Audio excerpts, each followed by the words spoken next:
This Kawhi Leonard situation is getting scary. I mean, with all the allegedly illegal endorsements and under-the-table contracts, things just aren't looking good for Kawhi. Heck, he might not even be allowed in the league after all this. Okay, that's a bit of an exaggeration. But if the NBA finds out that Kawhi was aware of and involved in all these controversial contracts, he could be in massive trouble. But first, let me explain what's going on. Back in March of 2025, a company called Aspiration filed for bankruptcy after his co-founder was sentenced to 14 years in prison. But that's not the crazy part.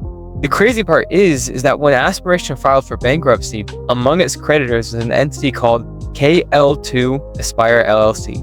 KL obviously standing for Kawhi Leonard, and 2 representing his jersey number. Apparently, Aspiration owed KL2 $7 million. When that came out, investigative journalist Pablo Torre began to do some research. And what he found was pretty shocking. The original contract between KL2 and Aspiration is for $28 million over 4 years. But that's not the shocking part.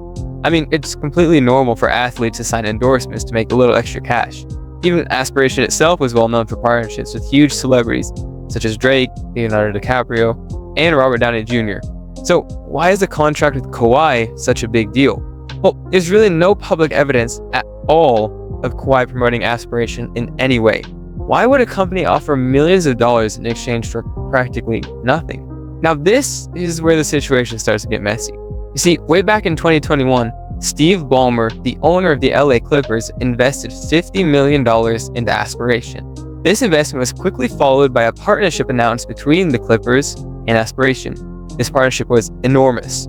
Aspiration promised $300 million to the Clippers in exchange for the Aspiration logo to appear on the Clippers jerseys. But then something weird happened. After all that money was promised, the Aspiration logo was never put on a Clippers jersey. Ever. Not for a single game. It didn't make any sense.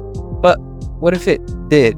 You see, these two things prove that there was some kind of relationship between the Clippers and Aspiration. After Ballmer invested in the company, Aspiration asked him to introduce them to Kawhi Leonard. Ballmer happily complied. Now, once contract negotiations began, things started to get dicey.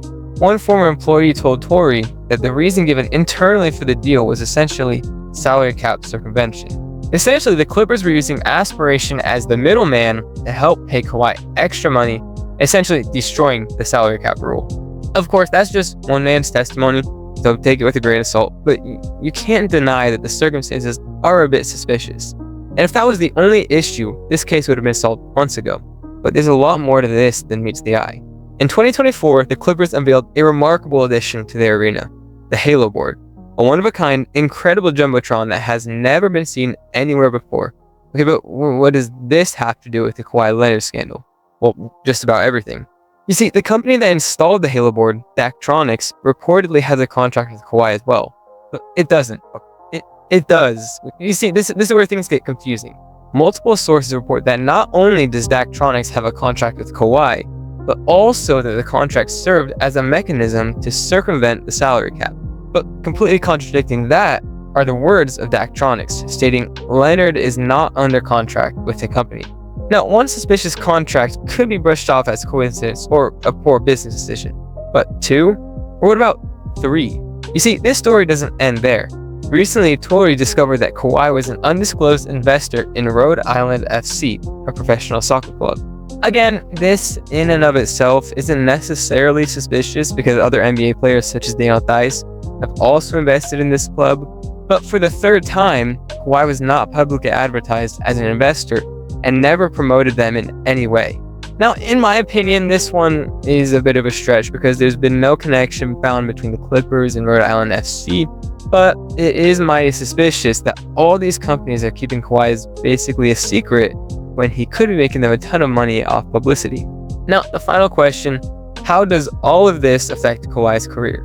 Well, back in June, the Clippers reportedly agreed to a deal with the Raptors to send Kawhi back to Toronto in exchange for Brandon Ingram, Grady Dick, and picks. However, this trade may never happen. You see, the NBA told the Raptors that by trading for Kawhi, they would assume the risk associated with potential consequences from this investigation. The Raptors don't want to take that risk. So until there's any concrete evidence that either confirms or denies the allegations, Kawhi will stay a Clipper.